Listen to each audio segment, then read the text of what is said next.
Hi everyone, welcome back. This week we talk about the use of territory and space to communicate nonverbally. This has its own specific term in nonverbal communication, which is proxemics. That's a mouthful.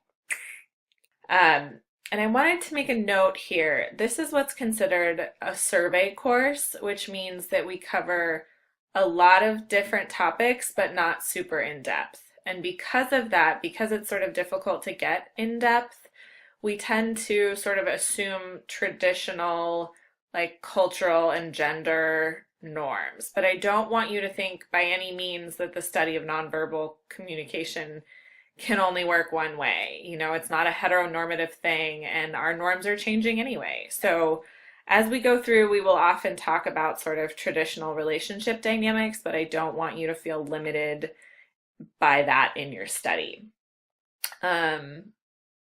So, our personal use of space is something that's really interesting, kind of what we would consider our personal bubble, right? So, your activity report asks you to talk about territory. And culturally speaking, Americans tend to love their stuff, right? And we use our stuff to communicate about ourselves. We use our stuff to communicate that it's ours. We love the ownership part of that for some reason.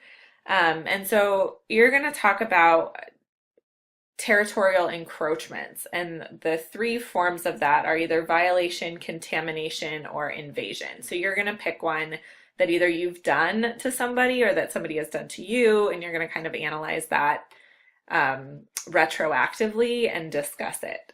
So we use our stuff to communicate with others, right? And a great example of this is I have a buddy who started dating this girl and he really liked her, and we were kind of chatting one day and he was like, yeah, she asked if she could leave, she was spending a bunch of time at my house, and so she asked if she could leave a toothbrush. And I was like, yeah, sure, babe, go for it.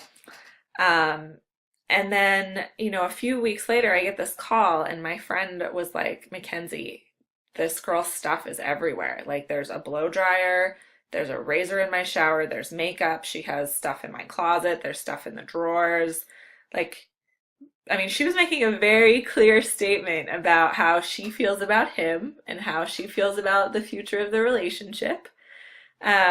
This could also be considered a marking territory, so she wanted to make it very clear to any other females that may be there that she was indeed an active presence in this guy's life. And so just by, adding her physical objects to his space, she was basically saying, like, look, I'm in your life now. And we don't really think about that until it kind of happens to us. But a lot of things like roommates, we've all probably had roommates, even if it was just your parents. But when you have a defined space, all of a sudden your roommates or your parents or your kids or your significant other doing something in that space becomes a really big issue, right? So cohabitating is a really big issue for a lot of couples because you don't necessarily know what to expect. No matter how much time you spend with somebody, you don't know what living with them is going to be like, right? So the first time, I am a person that requires a lot of personal space and a lot of time by myself. And when I moved in with a boyfriend for the first time, it was a giant culture shock to me because I was not used to all of a sudden this person was just there, and they were there all the time and they didn't go away, and I had to deal with that, and it took a lot of time to adjust to. Space is also a cultural thing.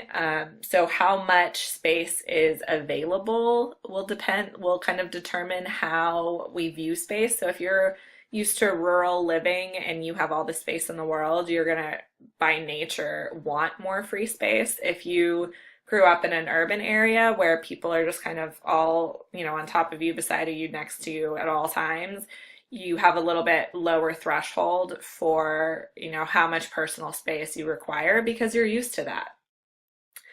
And there's a bunch of rules about the use of space or territory that I just think are really, really interesting. So I didn't realize this, and I'll actually post the link because it's kind of cool. I had a student a few semesters ago tell me about this game that you can play, and it's on urinal etiquette, where you have this little avatar and you go in and you have to pick like the right urinal because apparently there's a right urinal. So based on where other men are in the bathroom, there's like a specific spot that you should go to. I had no idea. No idea, but it's a thing, and I'll post the link, so you're welcome. Guys are also interesting. I have not noticed this, but I'm not a guy, so that's probably part of the reason why. But a lot of my guy friends will say that there's a buffer seat. So like if they go to a movie, and that like two guys going to a movie, they'll put a seat in between them. So there's a buffer seat, which is a thing, I guess. I don't know. People do different things on dates, right? So some people will sit next to each other in a booth, or some people will sit like way across from each other. There's a right answer to this, but the actual optimum spacing on a date or in an early relationship is at a square table at 90-degree angles, because it allows you to look away from the partner when you need a visual break. It allows open conversation, and it does not seem either too intimate or too adversarial. So that's kind of fun. So this is a full service class. And because of that, I'm going to give both ladies and gentlemen fun facts. So ladies, you're up first. If you are trying to have a serious conversation with a man, you should do it while sitting next to him, not across from him.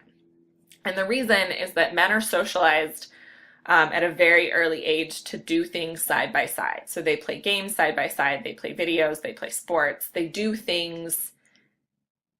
activities in a side by side nature, because it's not inherently sort of confrontational the way one-on-one could be. That's where fights come in, right? So if you want to discuss a delicate topic, you should sit next to him so he's more at ease.